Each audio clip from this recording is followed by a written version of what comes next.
السلام علیکم ورحمۃ اللہ وبرکاتہ۔ الحمد للہ نحمده ونستعینه ونستغفره ونؤمن به ونعوذ باللہ من الشرور انفسنا ومن سیئات اعمالنا من يهده الله فلا مضل له ومن يضلل فلا هادي له ونشهد ان لا اله الا الله وحده لا شريك له ونشهد ان سيدنا ومولانا محمدا عبده ورسوله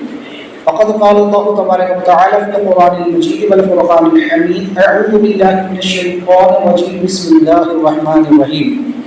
يا أيها الذين آمنوا كتب عليكم الصيام كما كتب على الذين من قبلكم لعلكم تتقون صدق الله العظيم وبلغنا رسوله النبي الأمين المكين الكريم من الشاهدين والشاكرين والحمد لله رب العالمين۔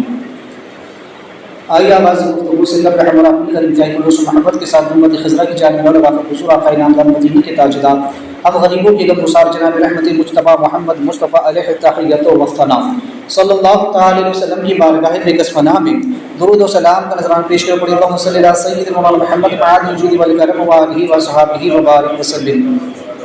ایک مدعو پڑھی اللہم صلی علی سیدنا مولانا محمد صلاۃ تنجینا من جمیع الاحوال والآفات وتقضینا من الحاجات وتطهرنا منها من جميع السيئات وترفعنا عندك الدرجات وتبلغنا الغايات من جميع الخيرات في الحياة بعد الممات انك على كل شيء قدير۔ حصول برکت کے لیے مطلب اللہم صلی صلاۃ کاملہ وسلم سلاما تعما علی سیدنا محمد والتنحل بالغد تنفرج بالقرب وتقضى بالحوائج وتنال بالرغائب وحسن الاخوات ويستصقى الغمام بوجهه الكريم وعلى آله واصحابه في كل لمحة ونفس بعدد كل معلوم لك يا الله يا الله يا الله۔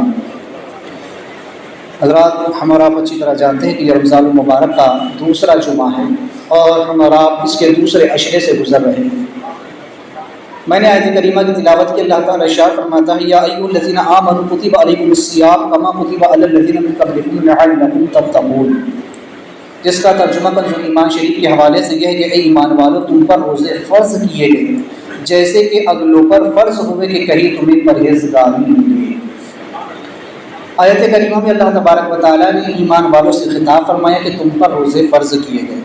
چونکہ یہاں فرمایا یا ایھا الذین آمنوا، اے ایمان والو۔ اللہ نے ایمان والوں سے خطاب فرمایا۔ بارہا کہتا ہوں کہ شریعت کے تمام احکام ایمان والوں کے، بے ایمانوں کے لیے منافق، مرتد، منافق اور ان کے لیے کوئی شریعت کا حکم نہیں ہے۔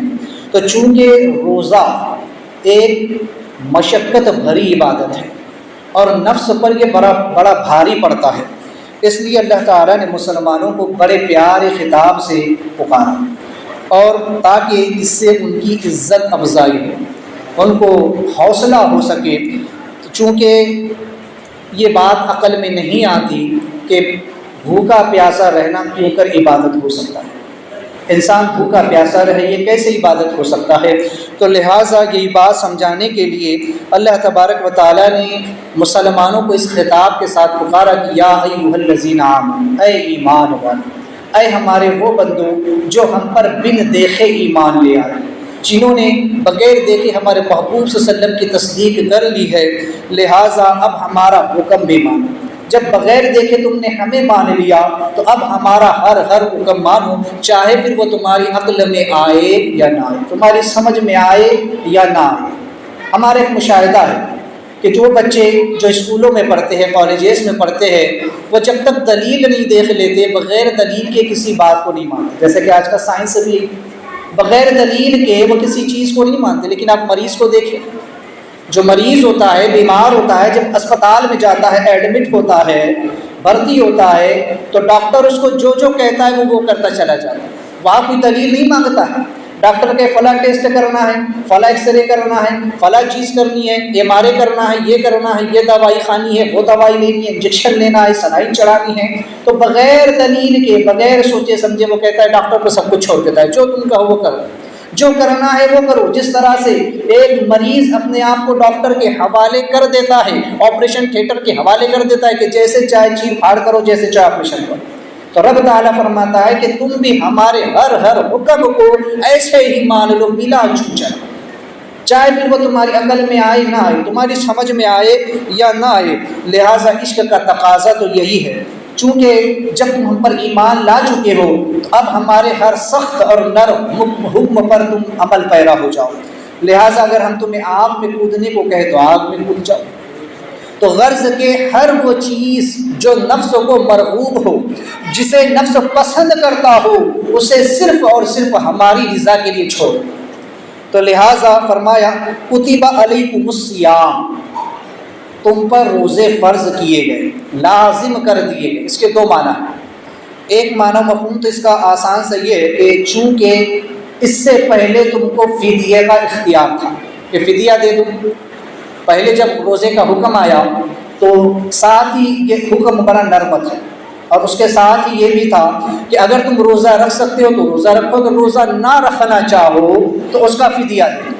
تو پہلے یہ حکم آئے، لیکن بعد میں چونکہ اللہ تبارک و تعالیٰ نے اب اس حکم کو منسوخ فرما کر یہ حکم لازم کر دیا کہ اب رمضان کے روزے تم پر فرض ہو گئے، اب ہر حال میں تمہیں روزہ ہی رکھنا ہوگا، اب تم فدیہ دے کر کے چھوٹ نہیں سکتے۔ ہاں وہ دیگر مسائل الگ ہے کہ بیماری ہے، یہ ہے، وہ مسائل میں بعد میں آپ دیکھیں۔ تو چونکہ ایک تو معنی یہ ہوا، اور دوسرا معنی اس کا یہ ہے کہ چونکہ یہ روزے اتفاقی طور پر تم پر فرض یا لازم نہیں کیے گئے، بلکہ ایک طے شدہ پروگرام کے تحت ہے۔ یہ سارا معاملہ، یہ ساری کائنات پہلے سے اللہ کے علم میں موجود ہے، ہم نے تم پر کوئی زور زبردستی نہیں کی ہے، بلکہ پہلے سے یہ تمام چیزیں جو ہے تو طے ہو چکی تھی، اور لوح محفوظ پر تمہارے نام یہ روزے لکھے جا چکے تھے کہ تم پر یہ روزے فرض ہوں گے، لہٰذا اس پر تمہیں عمل ضرور کرنا ہے، کیونکہ تم سے پہلے تورات، زبور اور انجیل میں ہم نے یہ روزے تمہارے نام لکھ دیے ہیں، ان کتابوں میں تمہاری نیک نامی کے تذکرے ہو چکے ہیں، ان کتابوں میں تمہارا ذکر گزر چکا ہے کہ اخیر امت آنے والی ہے، اخیر نبی مبعوث ہونے والے ہیں، ان کے حالات کیسے ہوں گے، ان کے معاملات کیسے ہوں گے، وہ نبی کیسے ہوں گے، ان کے خصائل کیسے ہوں گے، ان کی خصائص اور ان کے شمائل سب کچھ ہم نے اس میں بیان کیا، یہاں تک کہ اس نبی کی امت یعنی تمہارا ذکر بھی کیا کہ تم کیسی امت ہوگی، تم بہترین امت ہوگی جو بھلائی کا حکم دو گے، برائی سے روکو گے، اللہ کے ہر حکم پر اپنا سر تسلیم خم کرنے والے ہوگے، تم اللہ و رسول کے حکم کے آگے اپنے سر کو جھکا دو گے اور ہر اپنی پسندیدہ چیز کو چھوڑ دو گے اور اللہ و رسول کا ہر حکم مانو گے۔ اس لیے تمہاری نیک نامی، تمہاری پرہیزگاری، تمہاری عبادتوں کا ذکر تم سے پہلی والی کتابوں میں اور تم سے پہلے گزرنے والی امتوں کے درمیان ہو چکا ہے، لہٰذا اب تمہیں یہ روزے رکھنے ہوں گے، لہٰذا روزہ چھوڑ، روزہ توڑ، اور روزہ جو ہے تو توڑ کر کے اپنا نام پر بٹا نہ لگاؤ، روزہ چھوڑ کر یا روزہ توڑ کر یا جو ہے تو اس طرح اپنے نام پر بٹے مت لگاؤ، اپنے نام کو بدنام مت کرو، کیونکہ پچھلی امتیں پھر کیا کہیں گی کہ دیکھو کیسی امت، ان کے تو بڑے خصائل بیان ہوئے تھے، ان کی تو بڑے خصائص بیان ہوئے تھے، لیکن یہ کیسے لوگ ہیں کہ روزہ چور ہیں، روزے میں بھی چوری کرتے ہیں، صحیح طریقے سے روزے کو ادا نہیں کرتے، روزے میں بھی غیبت کرتے ہیں، برائیاں کرتے ہیں، ایک دوسرے کو برا بھلا کہتے ہیں، گالی گلوچ کرتے ہیں، یہ روزہ چور۔ روزہ توڑ، روزہ رکھ کر کے توڑ دینا، اور روزہ چھوڑ بغیر کسی عذر کے روزہ چھوڑ دینا، تو آج ذرا بات پر لوگ روزے چھوڑ دیتے ہیں، توڑ دیتے ہیں۔ تو غرض کہ اس طرح سے تم اپنے آپ کو جو ہے تو بدنام نہ کرنا۔ کما کتب علی الذین من قبلکم، تم سے پہلوں پر بھی یہ روزے فرض ہوئے تھے، ایسا نہیں ہے کہ صرف تم ہی پر یہ مشقت ڈال دی گئی یا تم ہی پر روزے فرض کر دیے گئے، بلکہ تم سے پہلے جو امتیں گزر چکی ہے ان پر بھی ہم نے روزے فرض کیے تھے، ان امتوں پر بھی روزہ فرض تھا۔ روایتوں میں ہے کہ حضرت سیدنا آدم نبینا علیہ السلام ایام 20 کے روزے رکھا کرتے تھے، یعنی ہر اردو تاریخ کے اعتبار سے ہر مہینے کی 13، 14 اور 15ویں تاریخ کو آپ روزہ رکھا کرتے تھے۔ بعض روایتوں میں کہ سب سے پہلے سیدنا نوح علیہ السلام نے روزے رکھے یا ان کے فرض روزے رکھے، اور جو ہے تو یہ بھی ہے کہ یہودیوں پر یہ روزے فرض ہوئے، عیسائیوں پر بھی روزے فرض ہوئے، لہٰذا جب یہ روزہ عیسائیوں پر فرض ہوا، رمضان کا روزہ، رمضان کے روزے ان پر بھی فرض ہوئے، لیکن وہ بڑی آرام پرست قوم تھی، اور چونکہ قمری مہینے جو اردو مہینے سال بھر گھومتے رہتے ہیں، تو چونکہ یہ روزے کبھی گرمی میں آتے، کبھی سردی میں، کبھی بارش میں آتے، تو چونکہ ان پر یہ گرمی کے روزے بڑے بھاری پڑتے تھے، تو ان لوگوں نے یہ کیا کہ ان روزوں کو شمسی اعتبار سے، سورج کے اعتبار سے، یعنی انگریزی جس کو ہم کہیں گے مہینے کے اعتبار سے ان لوگوں نے روزے رکھنا شروع کر دیے کہ ہم کس اعتبار سے، اور اس میں انہوں نے موسم بہار کو چنا، یعنی گرمی، سردی، بارش اور موسم بہار جسے بسنت بھی کہتے ہیں۔ تو انہوں نے موسم بہار کو چنا کہ ہم اس مہینے کے روزے رکھیں گے۔ اب 30 روزے ان پر بھی تھے پورے مہینے کے، تو انہوں نے 20 روزے اپنی طرف سے اور بڑھا دیے، چونکہ رمضان کے روزے فرض تھے۔ تو انہوں نے کیا کیا کہ رمضان کے نہ رکھ کر کے انہوں نے اس کو رکھا موسم بہار کہ ہم اس مہینے میں روزے رکھیں گے، انگریزی مہینے کے اعتبار سے یا سورج کے اعتبار سے روزے رکھیں گے، اور 20 روزے اپنے اعتبار سے انہوں نے بڑھا لیے، لیکن ان کو بھی وہ صحیح طریقے سے رکھ نہ سکے۔ دوسری طرف یہود کا معاملہ، ان پر بھی اللہ نے رمضان کے روزے فرض کیے، لیکن انہوں نے بھی یہ روزے نہیں رکھے، اور انہوں نے صرف عاشورہ کا ایک روزہ رکھنا جو ہے تو پسند کیا کہ ہم صرف عاشورہ کا ایک ہی روزہ رکھیں گے، چونکہ اس دن حضرت موسیٰ علیہ السلام کو فرعون سے نجات ملی تھی، تو انہوں نے اس دن کو صرف روزہ رکھنا اپنے اوپر فرض کیا، لازم کیا، اور رمضان کے روزے انہوں نے بھی نہیں رکھے۔ اللہ تعالیٰ نے یہ روزے امت محمدیہ پر فرض فرمایا۔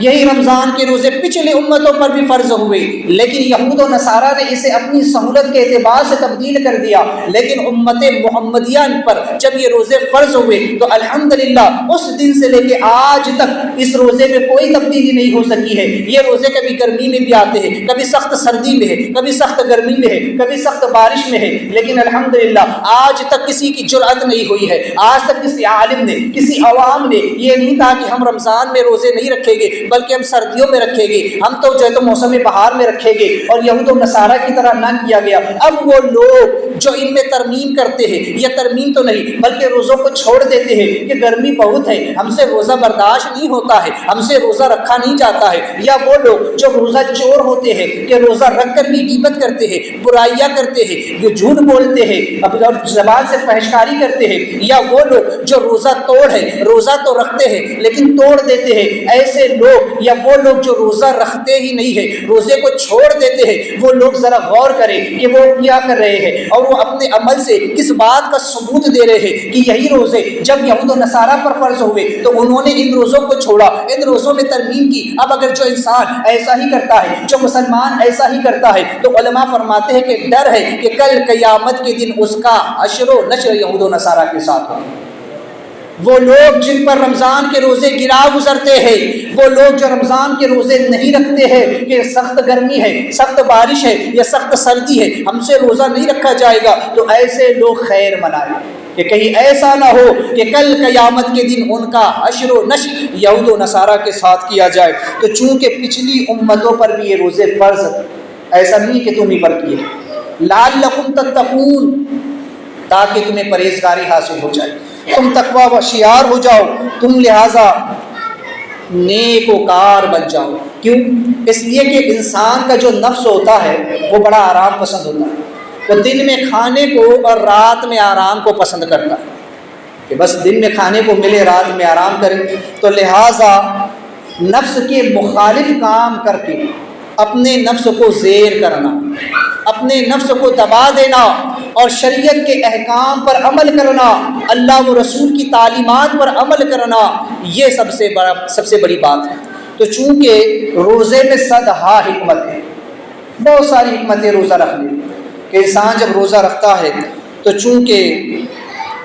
روزہ رکھنے سے اسے بہت سارے فوائد حاصل ہوتے ہیں۔ یہاں پہ چند باتیں بیان جو کی گئی ہے وہ میں آپ کے سامنے رکھوں، کیونکہ روزہ ایک عبادت ہے، ایک باطنی عبادت ہے اور بڑی مشقت بھری عبادت ہے کہ انسان دن بھر بھوکا پیاسا رہتا ہے، تو لہٰذا اس میں حکمتیں کیا ہیں؟ تو فرماتے کہ ایک حکمت تو یہ ہے کہ روح جو ہے یہ عالم اجسام سے، عالم ارواح سے، روح کا تعلق عالم ارواح سے ہے اور جسم کا تعلق عالم اجسام سے ہے، اس زمین سے، مٹی سے۔ تو روح اور جسم جب یہ دونوں جدا تھے، علیحدہ علیحدہ تھے،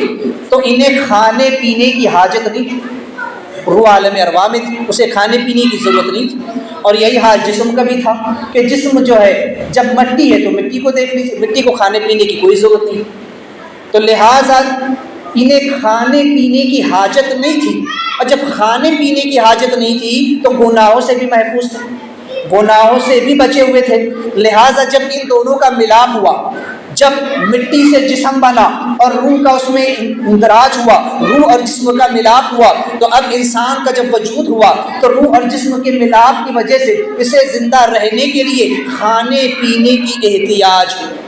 کھانے پینے کی ضرورت لازم آئی کہ کسی طرح سے کھا پی کر اپنے آپ کو زندہ رکھا جا سکے۔ لہٰذا چونکہ جب انسان کھاتا پیتا ہے تو اس کے سبب سے اس کی شہوت اس کے اندر زیادہ جو ہے تو پنپتی ہے، شہوت زیادہ آگے بڑھتی ہے، کھانے پینے کے سبب سے شہوت کو زیادہ موقع ملتا ہے، اور یہاں سے انسان کے اندر گناہوں کا جو ہے تو مادہ پیدا ہو اور پھر وہ گناہ کرنے لگتا ہے۔ لہٰذا ضرورت اس بات کی تھی کہ 1 مہینے تک ان پر رمضان کے روزے فرض کیے جائے، تاکہ جب یہ انسان دن بھر بھوکا رہے تو روح کو اپنی اصل یاد آئے اور جسم کو بھی اپنی اصل یاد آ جائے کہ ہم جیسے پہلے بغیر کھائے پیے رہتے تھے ویسے ہم ابھی بھی رہ سکتے ہیں، تاکہ وہ جو ہے تو گناہوں سے معاف ہو سکے، گناہوں سے محفوظ رہ سکے۔ دوسری وجہ یہ کہ نفس اور روح یہ دونوں ایک دوسرے کے دشمن ہیں، نفس اور روح دونوں ایک دوسرے کے دشمن ہیں، اور دونوں کا جو مقام ہے وہ جسم، یہ بدن، دونوں اسی جسم میں رہتے ہیں، نفس بھی اور انسان کی روح۔ نفس جو ہے تو یہ مضبوط ہوتا ہے کھانے پینے سے، ہے نا، نفس کی شہوت کو دیکھو، آپ غصے کو دیکھو، تو یہ تمام چیزیں جو ہے کھانے پینے کے سبب سے نفس زیادہ موٹا ہوتا ہے، آرام کی وجہ سے زیادہ موٹا ہوتا ہے، اور روح جو ہے یہ عبادت کی وجہ سے زیادہ مضبوط اور قوی ہوتی ہے۔ انسان جتنی عبادت کرے اس سے روح کی طاقت بڑھتی ہے، روح مضبوط ہوتی ہے۔ لہٰذا سال بھر انسان کھاتا پیتا رہتا ہے، اس لیے ضرورت اس بات کی تھی، کیونکہ ان میں سے ایک کو اگر غلبہ ملتا ہے تو دوسرا مغلوب ہو جاتا ہے، ایک اگر غالب آتا ہے تو دوسرا دب جاتا ہے۔ اگر انسان کھائے پیے ہی اس کا نفس موٹا ہو تو پھر اس کی روح کمزور ہو جاتی ہے اور وہ نیکیوں سے دور اور گناہوں کے قریب ہو جاتا ہے۔ لیکن جب روح مضبوط ہوتی ہے، روح طاقتور ہوتی ہے تو نفس کمزور پڑ جاتا ہے، نفس دب جاتا ہے، نفسانی خواہشات مر جاتی ہے اور انسان کی روح طاقتور ہو جاتی ہے، اور پھر وہ گناہوں سے دور ہوتا ہے اور نیکیوں کے قریب ہو جاتا ہے۔ تو لہٰذا ضرورت اس بات کی تھی تاکہ روزہ کے ذریعے سے نفس کو کمزور کیا جا سکے اور روح کو جو ہے تو مضبوط کیا جا سکے۔ روزہ بھوک اور پیاس کی تکلیف کا ہمیں احساس دلاتا ہے، لہٰذا اس سے انسان کو احساس ہوتا ہے کہ جب بھوک اور پیاس لگتی ہے تو خدا تعالیٰ کی نعمتیں انسان کو یاد آتی ہیں کہ اللہ تعالیٰ نے انسان کو جو اتنی نعمتیں عطا فرمائی ہے، ہم رات دن اللہ کی نعمتیں کھاتے ہیں لیکن باوجود اس کے اس کا شکر ادا نہیں کرتے بلکہ کفران نعمت کرتے ہیں، ہم اللہ تبارک و تعالیٰ کے احکام کی نافرمانی کرتے ہیں۔ تو روزے میں انسان کو یہ احساس دلایا جاتا ہے کہ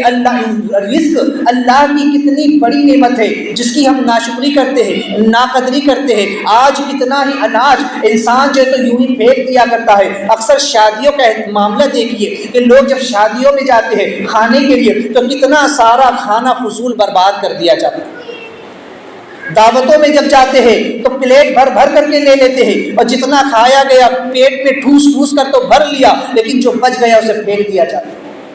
تو اناج کی کتنی بے قدری اور بے حرمتی ہوتی ہے۔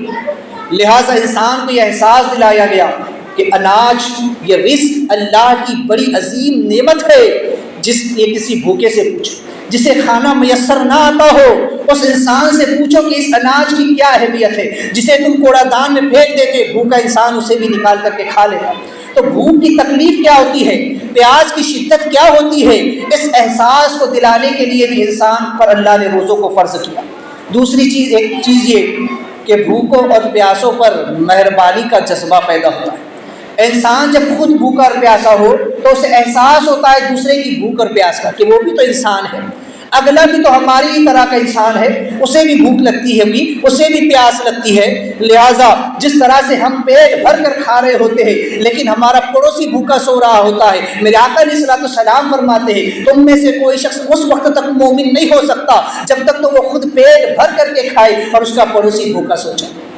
تو ذرا خیال کرے، دیکھے، نظر دوڑائے اپنے اطراف میں، اپنے ماحول میں، اپنے رشتہ داروں میں، اپنے پڑوسیوں میں، کہ کہیں ایسا تو نہیں کہ ایک طرف تو ہم پیٹ بھر کر کے کھا رہے ہیں اور دوسری طرف ہمارا کوئی رشتہ دار، ہمارا کوئی پڑوسی، ہمارا کوئی مسلمان بھائی آج جو ہے تو بھوکا پیاسا ہے۔ آج کے دور کے حالات کو اگر دیکھو تو میں سب سے بہترین مثال اگر دے سکتا ہوں تو فلسطین کی مثال ہے، آج غازہ کی مثال ہے، آج ملک شام کی مثال ہے، اور کسی سے پوشیدہ نہیں ہے، کسی سے چھپا ہوا نہیں ہے۔ آج میڈیا کے ذریعے ہر انسان دیکھ رہا ہے کہ فلسطین کے ساتھ کیا معاملہ کیا جا رہا ہے، غازہ پر جو بمباریاں کی جا رہی ہے اور وہاں کے مسلمانوں کو جو ظلماً شہید کیا جا رہا ہے، وہاں وہ لوگ جس قحط سالی کا شکار ہو رہے اور بھوک اور پیاس کی جو وہ شدت کو برداشت کر رہے ہیں، آج کئی ویڈیو سامنے آ رہی ہے، دیکھ کر کے انسان کا کلیجہ منہ کو آتا ہے کہ وہ لوگ سوکھی گھاس تک کھانے کو مجبور ہو رہے ہیں، گری پڑی چیزیں اٹھا کر کھانے کو تیار ہو رہے ہیں۔ اللہ اکبر، ایسی ایسی نعمتیں آج ہمارے دسترخوان پر موجود ہے، ہم اللہ کی نعمتوں کو کھا کر بھی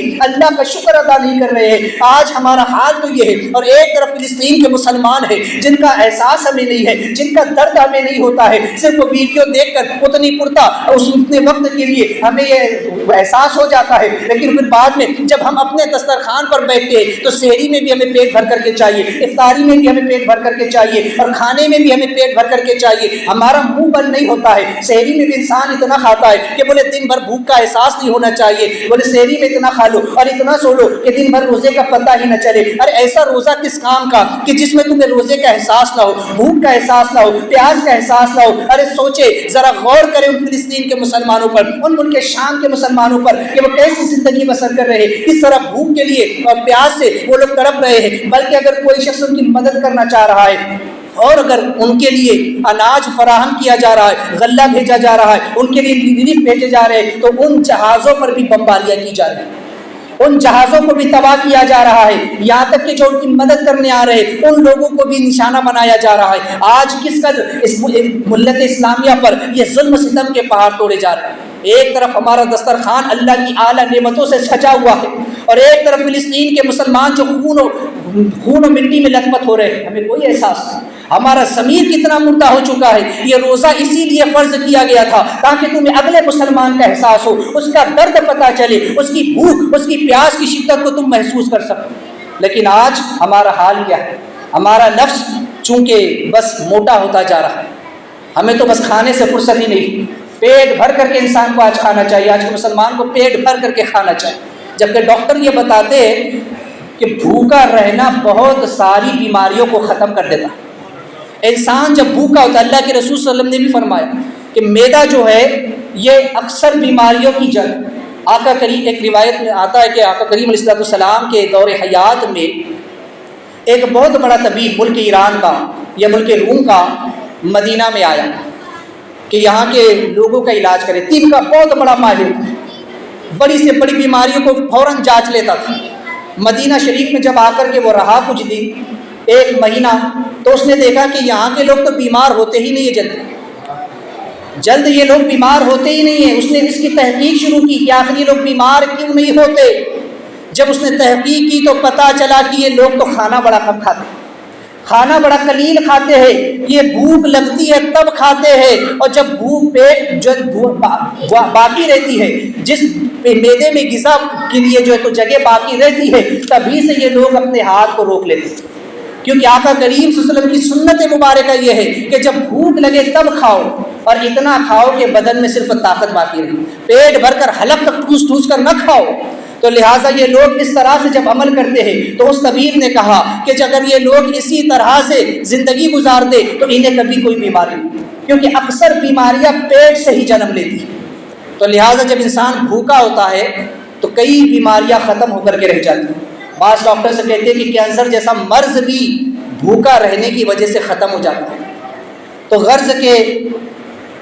نفس جو ہے یہ بڑا آرام پرست ہے، یہ تو دن میں کھانا اور رات میں آرام چاہتا ہے۔ اسی لیے شریعت نے یہ قانون متعین کیا کہ دن میں اس پر روزہ فرض کیا گیا، اور رات میں تراویح کی نماز، تہجد کی نماز اس پر نازل قرار دی، تاکہ نفس کی مخالفت اور نفس کمزور پڑے اور روح مضبوط ہو سکے۔ روزہ علماء فرماتے ہیں کہ ایک ایسی عبادت ہے کہ جو صرف اور صرف انسانوں پر فرض کی گئی، نہ یہ عبادت فرشتوں پر فرض ہے نہ جنات پر، کیونکہ فرشتے تو نور سے بنے ہیں، انہیں کھانے پینے کی حاجت ہی نہیں، انہیں بھوک پیاس لگتی ہی نہیں، اس لیے ان پر تو روزہ ہے ہی نہیں۔ اور اکثر انہوں فرماتے ہیں کہ چونکہ جنات کی آگ سے بنے ہیں، کئی دن مہینوں تک یہ بھوکے پیاسے بھی رہ سکتے ہیں، اس لیے ان پر بھی جو ہے تو روزہ فرض ہے۔ انسان جس کو دن میں 2 یا کم از کم 1 دفعہ کھانے کی حاجت ہوتی ہے اور کئی مرتبہ اسے پانی پینے کی ضرورت ہوتی ہے، کیونکہ یہ مٹی سے بنا ہے، یہ خاک سے بنا ہے، اس لیے اس کو جو ہے تو بھوک کا احساس زیادہ ہوتا ہے، پیاس کی شدت اس کو زیادہ ہوتی ہے، اس لیے روزہ ایک ایسی عبادت ہے جو صرف انسانوں پر فرض ہوتا ہے۔ تو سوچیے کیسی عبادت ہے، جبکہ آپ دیگر عبادتیں دیکھ لیں، چاہے تو پھر وہ نماز ہو، سجدہ ہو، کعبے کا طواف ہو، یہ فرشتے بھی کر لیتے ہیں، لیکن روزہ صرف انسانوں پر ہی جو ہے تو اللہ تعالیٰ نے فرض قرار دیا تاکہ انسان کو پرہیزگاری حاصل ہو سکے۔ چونکہ روزہ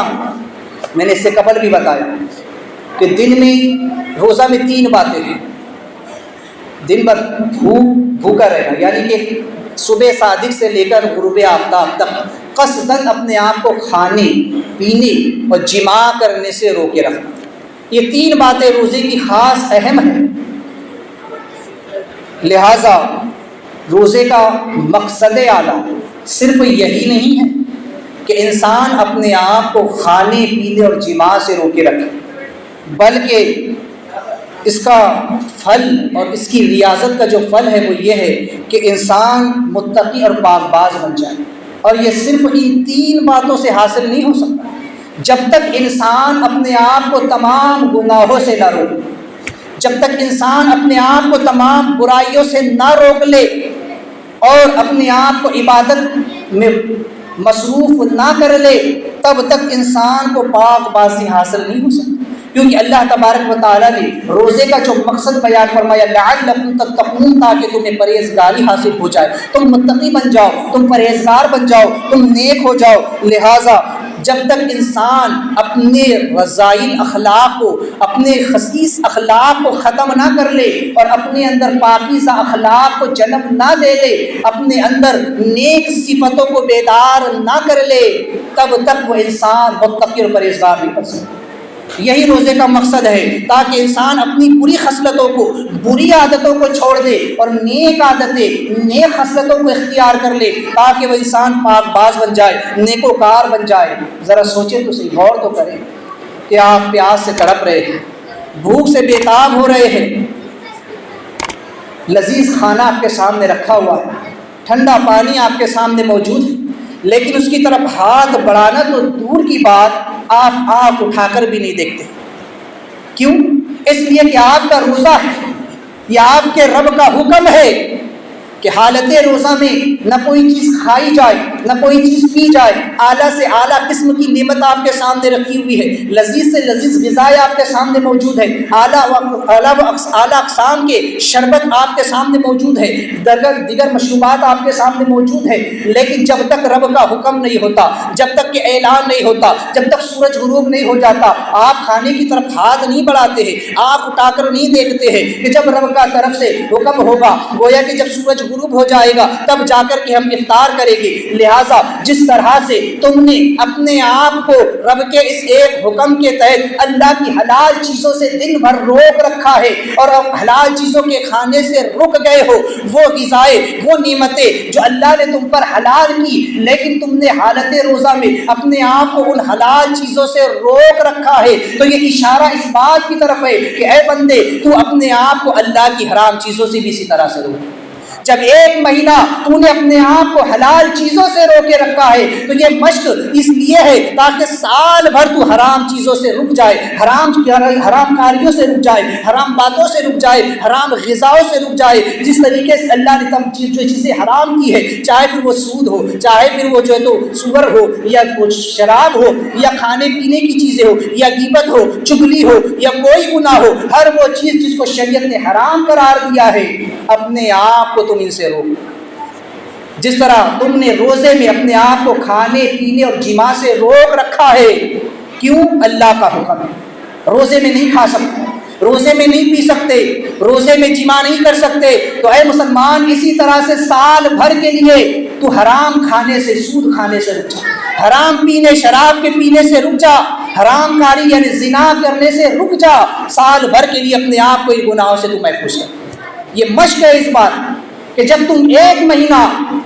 حلال چیزوں سے رک سکتے ہو تو اسی طرح سال بھر کے لیے اپنے آپ کو حرام چیزوں سے بھی روک۔ جب تم یہ کر لو گے تو پھر لعلکم تتقون، تمہیں پرہیزگاری نصیب ہو جائے گی، تم متقی اور پرہیزگار بن جاؤ گے۔ اگر اس کے باوجود بھی انسان روزہ رکھنے کے باوجود بھی اپنے آپ کو گناہوں سے نہ روک سکے،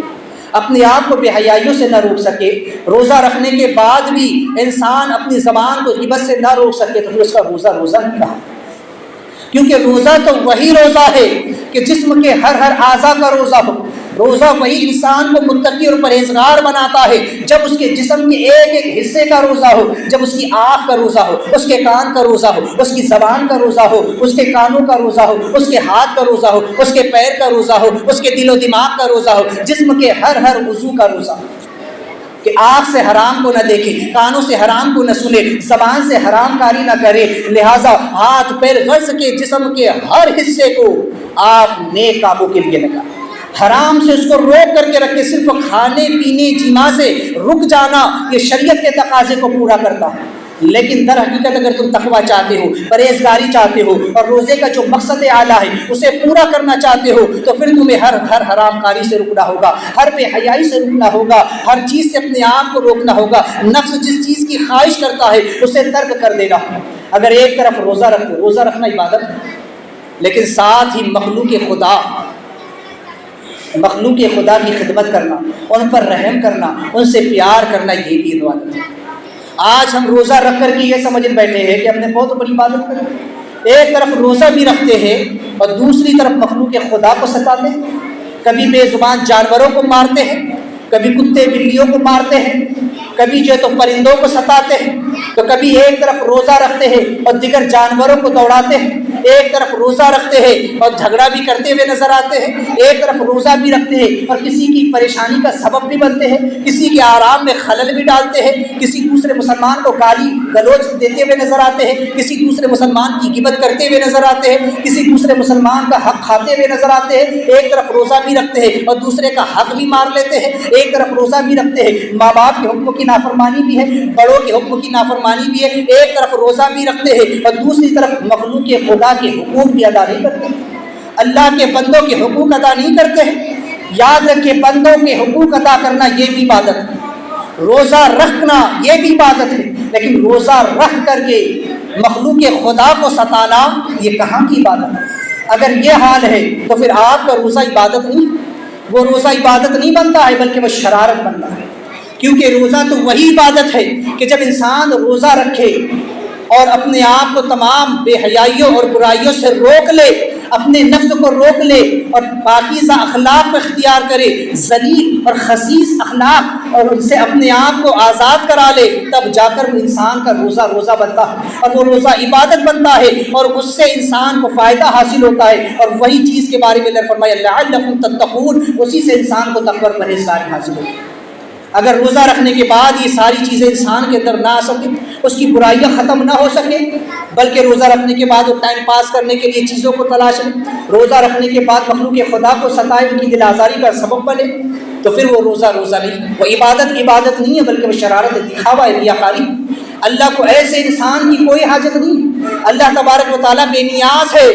اللہ تبارک و تعالیٰ کے نزدیک اس انسان کی کوئی قدر و اہمیت نہیں ہے کہ جو روزہ رکھے اور پھر غیبت کرے، روزہ رکھے اور پھر برائی کرے۔ اللہ کے رسول صلی اللہ علیہ وسلم فرماتے ہیں کہ ایسا شخص صرف بھوکا پیاسا ہے، جس نے اپنے آپ کو بھوکا اور پیاسا رکھا ہوا ہے، اللہ کی یہاں اس کی کوئی قدر و منزلت نہیں۔ ذرا سوچیں کہ ایک وہ انسان جس کے پاس کھانے کے لیے کچھ نہ ہو، وہ اس کی مجبوری کہ اس کے پاس کھانے کو نہیں۔ آج فلسطینیوں کے پاس کھانے کے لیے کچھ نہیں، آج غزہ کے مسلمانوں کے پاس کھانے کے لیے کچھ نہیں، آج شام کے مسلمانوں کے پاس کھانے کے لیے کچھ نہیں ہے، وہ ان کی مجبوری ہے۔ لیکن آج ہمارے پاس اعلیٰ و انواع اقسام کی نعمتیں موجود ہے، باوجود اس کے کئی لوگ تو روزہ نہیں رکھتے ہیں اور کئی رکھتے بھی ہیں، تو صرف روزہ رکھ کر کیوں بھوکے پیاسے، وہ عبادت نہیں ہے۔ کیونکہ اگر روزہ رکھنے کے بعد آپ کے اندر تبدیلی نہیں آتی ہے،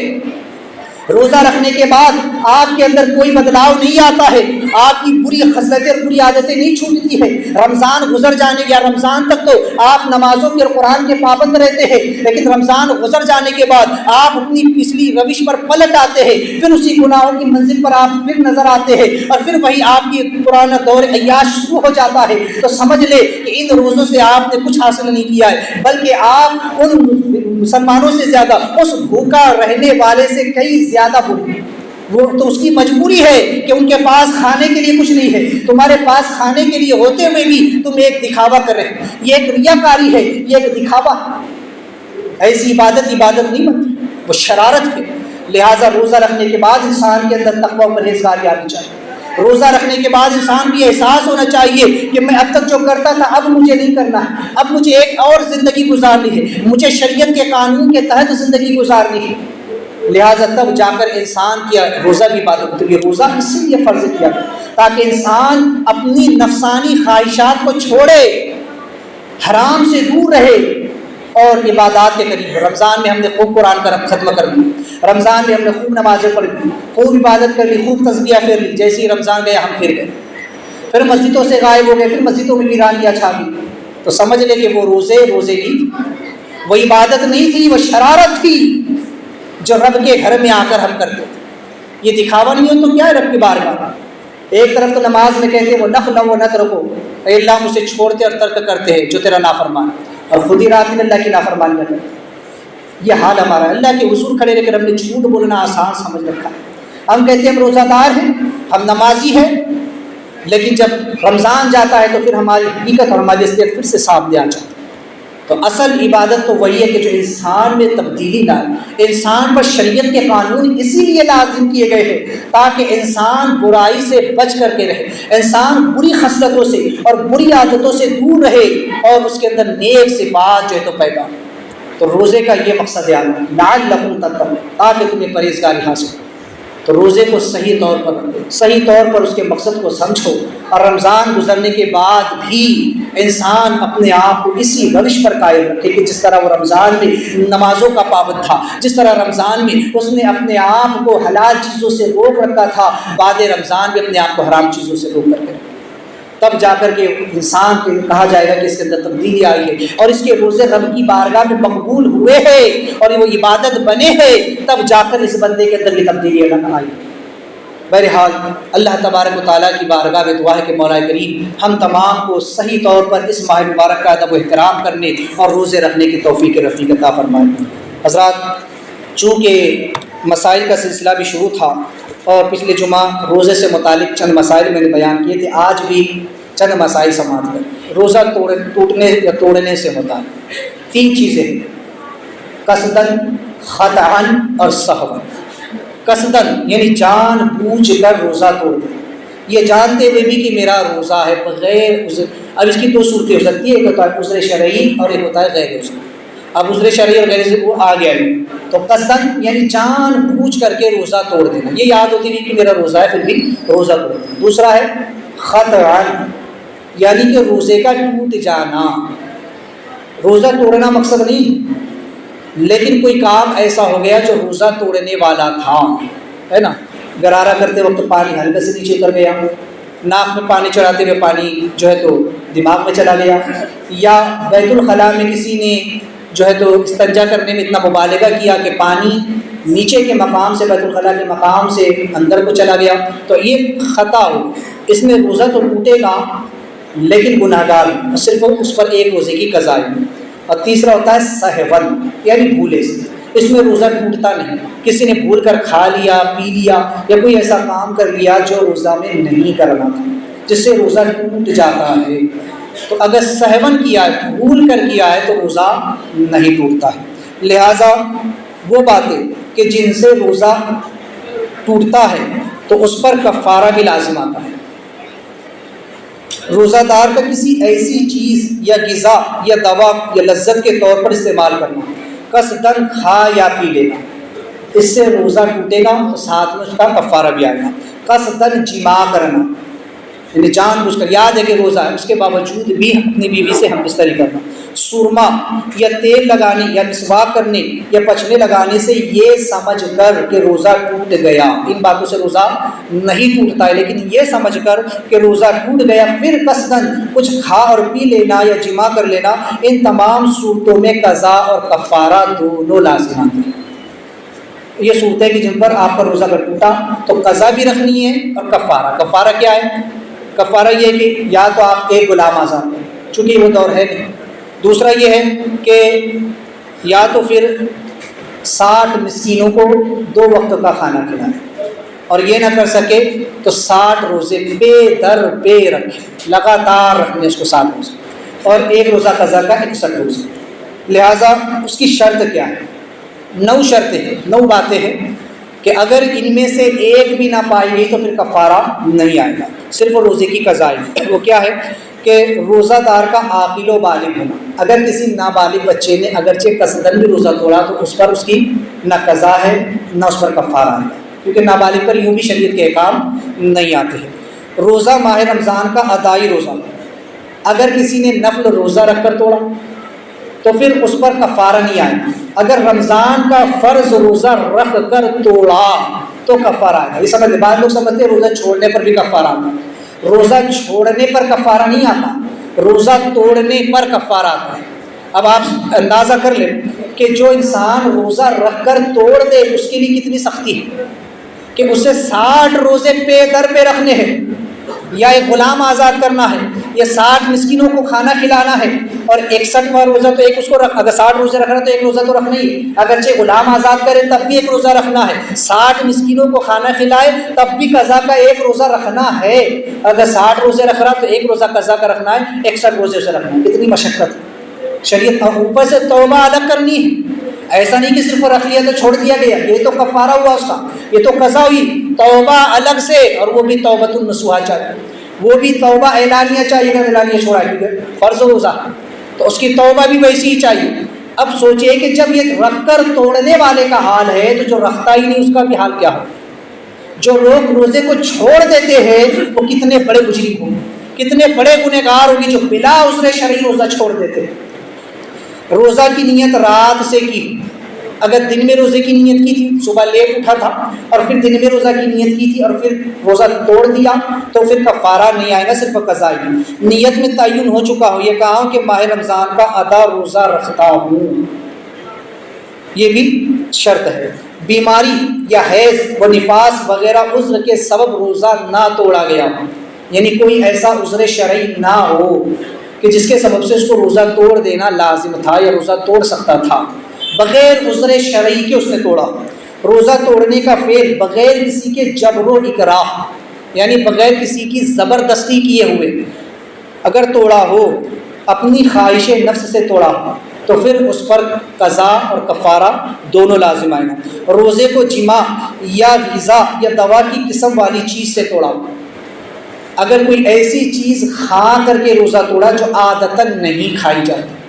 جیسے مٹی، کاغذ یا کوئی اور ایسی چیز جو عادتاً نہیں کھائی جاتی، اسے کھا کر توڑا تو پھر صرف قضا آئے گی، کفارہ نہیں آئے گا۔ روزہ توڑنے سے قبل بھولے سے کوئی ایسا کام نہ کیا ہو جو روزہ توڑنے والا ہو، اور ساتھ ہی روزہ توڑنے کے قبل یا بعد کوئی ایسا غیر اختیاری عذر لاحق نہ ہوا ہو جس سے روزہ توڑنا جائز ہو، جیسے بیماری، حیض وغیرہ، یہ ساری چیزیں۔ تو لہٰذا یہ چند باتیں ہیں، چند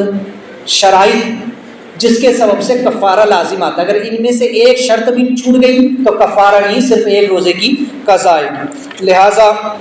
وہ اچھی بات ہے کہ جن سے صرف قضا لازم آتی ہے، روزہ ٹوٹتا ہے اور صرف ایک ہی روزے کی قضا آپ کو رکھنی ہے۔ بھول کر کھا پی لینے یا جمع کرنے سے یہ سمجھ کر کہ روزہ ٹوٹ گیا پھر قصداً کوئی چیز کھا پی لینا، یعنی بھولے سے اس نے کوئی چیز کھا لیا، پی لیا ہے نا، اور یہ سمجھا کہ میرا روزہ ٹوٹ گیا، بھولے سے، میں نے کہا کہ کھانے سے کوئی، کھانے پینے یا جمع کرنے سے روزہ نہیں ٹوٹتا ہے، لیکن کسی نے یہ سمجھ کر کہ ٹوٹ گیا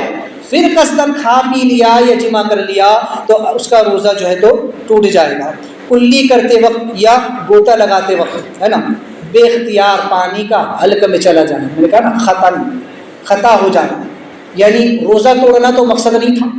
لیکن کلی کر رہا تھا، غرارہ کر رہا تھا، پانی حلق سے نیچے اتر گیا، یا ناک میں پانی چڑھا رہا تھا، پانی جو ہے تو ناک کے ذریعے دماغ میں چلا گیا یا بیت الخلاء کے ذریعے پانی پیٹ میں چلا گیا، تو ان صورتوں میں جو ہے تو روزہ تو ٹوٹے گا، لیکن صرف ایک روزے کی قضا آئے گی۔ ناس لینا ہے نا، ناس بہت سے لوگ کرتے ہیں تبخیر جس کو بولتے ہیں، گل وغیرہ یہ وہ، اسی طرح کولگیٹ وغیرہ یا کوئی بھی برش وغیرہ اس کے ذریعے، خالی برش سے نہیں ٹوٹے گا، لیکن اگر کوئی چیز آپ نے اس میں لیے منجن وغیرہ تو اس سے پھر روزہ ٹوٹ جائے گا۔ کان یا ناک یا دوا یا تیل ڈالنا، کان یا ناک میں دوا یا تیل ڈالنا، اگر پانی گیا تو اس سے نہیں ٹوٹے گا۔ کان میں اگر پانی کسی نے ٹپکایا قصدن بھی تو روزہ نہیں ٹوٹے گا، لیکن دوا ڈالا کان یا ناک میں تو ٹوٹ جائے گا، لیکن آنکھ میں دوا ڈالا تو روزہ نہیں ٹوٹے گا، سمجھ لیں، کیونکہ الگ الگ معاملہ ہے۔ کان اور ناک اس کا ڈائریکٹ تعلق حلق سے ہوتا ہے، اس لیے اگر یہاں پر دوا ڈالی تو سیدھی حلق میں اس کا ذائقہ محسوس ہوتا ہے، اثر محسوس ہوتا ہے۔ آنکھ میں ڈالی تو بہت لیٹ جاتا ہے، اگر اتنی شدت ہے کہ آنکھ میں ڈالنے کے بعد یعنی اس کا اثر اتنا زیادہ ہے کہ حلق میں محسوس ہوتا ہے، حلق میں وہ دوا اتر کر کے آتی ہے تب جا کر کے ٹوٹے گا، ورنہ نہیں ٹوٹے گا۔ لیکن کان یا ناک میں اگر دوا ڈالی تو روزہ ٹوٹ جائے گا۔ اسی طرح سے سر یا پیٹ کے زخم میں لگائی ہوئی دوا کا دماغ یا معدہ تک پہنچ جانا، کسی کو سر میں یا جسم میں کہیں پر چوٹ لگی ہوئی ہے، اس نے وہاں دوا لگائی، اسپرے لگیا، کوئی بھی چیز لگائی دوا، اور اگر اس کا اثر وہ دوا اگر سر میں لگائی دماغ تک اس کا اثر پہنچتا ہے، یا جسم پہ لگائی اور پیٹ تک اس کا اثر پہنچتا ہے، تو ان صورتوں میں روزہ ٹوٹ جائے گا۔ اسی طریقے سے حقنہ لینا یا پھر قصدن منہ بھر قے کرنا، ابھی سمجھ لیں، قے کرنا یعنی الٹی کرنا اور ہونا دونوں میں فرق۔ کسی کو بے اختیار الٹی ہو گئی، اس کا مقصد الٹی کرنا نہیں تھا لیکن الٹی ہو گئی، تو اگرچہ کتنی ہی الٹی ہو جائے، منہ بھر کر کے ہو جائے، سارا اناج بھی نکل کر کے آ جائے، تب بھی اس کا روزہ نہیں ٹوٹے۔ لیکن قصدن کسی نے الٹی کی، حلق میں انگلی ڈال کر قصدن نکالا، تو پھر اس صورت میں اس کا روزہ ٹوٹ جائے گا۔ اسی طرح بے اختیار منہ بھر آئی ہوئی قے کو لوٹا کر نگل جانا، بے اختیار اپنے آپ الٹی آئی اور اس نے منہ بھر کر کے اس کو واپس لوٹا لیا، باہر اگلنے کی بجائے اس کو واپس لوٹا لیا، تو اس صورت میں بھی روزہ ٹوٹ جائے گا۔ رات سمجھ کر صبح صادق کے بعد سحری کرنا، یعنی کہ ابھی سمجھ رہا تھا کہ سحری کا وقت ختم نہیں ہوا، پھر بھی سحری کر ہی رہا تھا، بعد میں پتہ چلا کہ سحری کا وقت تو ختم ہو چکا تھا، تو اس کا روزہ نہیں ہوگا۔ بعض لوگ ایک منٹ کے لیے دوڑتے بھاگتے آتے، رکے رہتے کہ تب پانی پیے گے، جب اعلان ہوگا تب پیے گے۔ آپ اعلان کے لیے کیوں رکے رہتے؟ احتیاط کریں، ایک آدھ منٹ پہلے جو تو آپ اپنی ضرورتوں سے فارغ ہو جائیں، ایک آدھ منٹ پہلے ہی آپ کھا پی کر کے فارغ ہو جائیں، یہ نہیں کہ اعلان ہوگا اس وقت جا کر کے ہم پانی پیئیں گے، پانی کو دوڑیں۔ اسی طرح سے آفتاب غروب ہونے سے قبل غروب ہونے کے غمان پر افطار کر لینا، ابھی سورج ڈوبا نہیں تھا، بعض اوقات ہوتا ہے کہ ابر کا موسم ہو یا سورج مکمل ابھی ڈوبا نہیں، اس کی کرن آسمان پر موجود ہے، شفق ابھی موجود ہے اور روزہ افطار کر لیا تو اس کا روزہ ٹوٹ جائے گا۔ یہ گمان کر کے اگر کیا کہ سورج غروب ہو گیا تو پھر اس کا روزہ ٹوٹ جائے گا۔ اسی طرح کنکر، کاغذ، گھاس، روئی وغیرہ ناقابل استعمال اشیاء کا نگل جانا، اس پر کفارہ بھی نہیں ہے نا، اگر ایسی چیز کھا لیا جو عادتاً نہیں کھائی جاتی تو روزہ تو ٹوٹا لیکن کفارہ نہیں رہے گا۔ احتلام ہونے پر یہ سمجھ کر کہ روزہ ٹوٹ گیا پھر کوئی چیز کھا پی لینا، اس سے بھی روزہ ٹوٹ جائے گا۔ احتلام سے روزہ نہیں ٹوٹا، نائٹ پہ اگر کسی کو ہوا تو اس کا روزہ نہیں ٹوٹے گا، لیکن اگر وہ یہ سمجھے کہ میرا روزہ ٹوٹ گیا اور پھر اس نے کوئی چیز کھا لی تو اب اس کا روزہ ٹوٹ جائے گا اور اس پر ایک روزے کی قضا لازم آئے گی۔ کسی کا زبردستی کر کے یا سوتے میں منہ میں پانی ڈال دینا، اگر کسی شخص نے کسی روزہ دار کے منہ میں زبردستی کوئی چیز ڈال دی، پانی وغیرہ ڈال دیا، یا وہ سو رہا تھا اس کے منہ میں پانی ڈال دیا، تو پھر اس صورت میں اس کا روزہ تو ٹوٹ جائے گا لیکن وہ گنہگار نہیں ہوگا۔ اگر کسی نے زبردستی ڈالا ہے تو وہ گنہگار، اس کا روزہ تو اگرچہ ٹوٹ گیا لیکن اس پر ایک ہی روزے کی قضا ہے۔ آنسو یا پسینے کے اس قدر قطروں کا منہ میں چلا جانا کہ اس کی تمکینی تمام منہ میں محسوس ہو، اگر آنسو یا پسینہ وغیرہ کا مزہ اگر محسوس ہوتا ہے تو پھر اس کا روزہ ٹوٹ جائے گا۔ اسی طرح خوشبو، عود، عنبر وغیرہ کا دھواں سونگھنا، خوشبو سے مراد عنبر یا عود وغیرہ یعنی جو جلایا جاتا ہے عنبر وغیرہ، اس کا جو ہے اگر دھواں جو بہت زیادہ ہوتا ہے اس تعداد میں اگر سونگھا، اس طرح کی خوشبو سونگھنے سے روزہ نہیں ٹوٹے۔ خوشبو سے یہ نہ سمجھے کہ کوئی بھی خوشبو، اگر کوئی اور خوشبو جیسے کھانے پینے کی خوشبو ہے یا اگرچہ بدبو بھی ہے کسی چیز کی تو اس سے روزہ نہیں ٹوٹے گا۔ عطر کی خوشبو اگر کسی نے عطر سونگھا اس سے بھی روزہ نہیں ٹوٹے گا۔ دھواں عنبر کا یا جو ہے تو اس کا دودھ کا اس کو سلگایا اگدانی میں اور پھر اس کا جو دھواں نکلتا ہے اس کو قصدن سونگا تب جا کر کے روزہ ٹوٹے گا۔ دانتوں میں اٹکی ہوئی چیز کا زبان سے نکال کر چبانا، اگر وہ چیز تل کے برابر یا تل سے کم ہے تو روزہ نہیں ٹوٹا، لیکن اگر تل کے برابر یا اس سے زیادہ میں ہے، چنے کے برابر تو ہے، چنے سے بڑی ہے تو پھر روزہ اس کا ٹوٹ جائے گا۔ لہٰذا تھوک کو اگر کبھی نگل جانا، اگر رنگین دھاگے سے باٹے ہوئے تھوک کو اس کو اگر منہ میں کوئی دھاگا لیا یا کوئی بھی ایسی چیز، کوئی کاغذ وغیرہ کے جس کے اوپر رنگ چڑھا ہوا تھا اور اس کو منہ میں لیا اور اگرچہ اس کو نکال دیا، اگر اس کا رنگ، اس کا اثر اس کے تھوک میں غالب آ گیا اور اس کو نگل لیا تو روزہ ٹوٹ جائے گا۔ اسی طرح سے جو ہے تو خون کا بھی معاملہ ہے کہ اگر کبھی خون جو ہے تو نکلا منہ میں، دانت میں، داڑھ میں سے یا کسی چیز میں سے بھی خون نکلا اور اگر خون تھوک پر غالب آ گیا اور اس کو نگل لیا تو روزہ ٹوٹ جائے گا، اور اگر خون غالب نہیں آیا، تھوک کا غلبہ تھا تو پھر روزہ نہیں ٹوٹے گا۔ لہٰذا ان باتوں کو ذہن میں رکھیں، ان سے روزہ ٹوٹ جاتا ہے۔ اس کے علاوہ پھر لوگ جو ہے تو بار بار کہ میرے روزے میں غیبت کرنا، چغلی کرنا، یہ سب جو ہے تو اس سے روزہ مکروہ ہو جاتا ہے، روزہ ٹوٹتا نہیں ہے۔ بعض وہ چیزیں کہ جن میں جو ہے تو روزہ ٹوٹنے کی جو صورتیں ہیں، اگر کسی کا روزہ ٹوٹ جائے تو وہ یا کوئی روزہ چھوڑ دے کسی عذر کے سبب، تو اس کے لیے شریعت کا حکم یہ ہے کہ اپنا پورا دن روزہ دار کی طرح گزارے۔ یہ نہیں کہ کھاتے پیتے رہے پورا دن، کھاتے پیتے یا بعض لوگ ہوتے جو روزہ دار کے سامنے بھی کھاتے۔ ایک مسئلہ سمجھ لیں کہ فرض روزے میں کسی روزہ دار کے سامنے کھانا سخت منع ہے۔ اگر نفل روزہ ہے تو اس میں کھا سکتے، کسی شخص کا نفل روزہ ہے اس کے سامنے آپ کھانا کھا بھی رہے ہیں تو آپ گناہ گار نہیں، بلکہ روایتوں میں آتا ہے کہ جس کے سامنے، جس نے نفل روزہ رکھا اور اس کے سامنے کوئی کھانا کھا رہا ہے تو اس کے بدن کا ایک ایک بال اس کے لیے دعا کرنا ہے، لیکن فرض اگر روزہ ہے تو اس کے سامنے کوئی چیز نہ کھائی جائے۔ لہٰذا ان باتوں کو ذہن میں رکھیں اور اپنے روزے کی حجت و حفاظت کریں۔ آج صورتیں کہ جن میں روزہ نہ رکھنے کی یا توڑ دینے کی اجازت ہے وہ کون ہے؟ سفر۔ سب سے پہلی چیز سفر وہ جو کہ 92 کلومیٹر کے ارادے سے اپنے گھر سے باہر نکلنے کا ارادہ رکھتا ہے۔ اگر ایسا شخص جو شرعی مسافر ہے، اب یہ غرض نہیں کہ وہ سفر جو ہے تو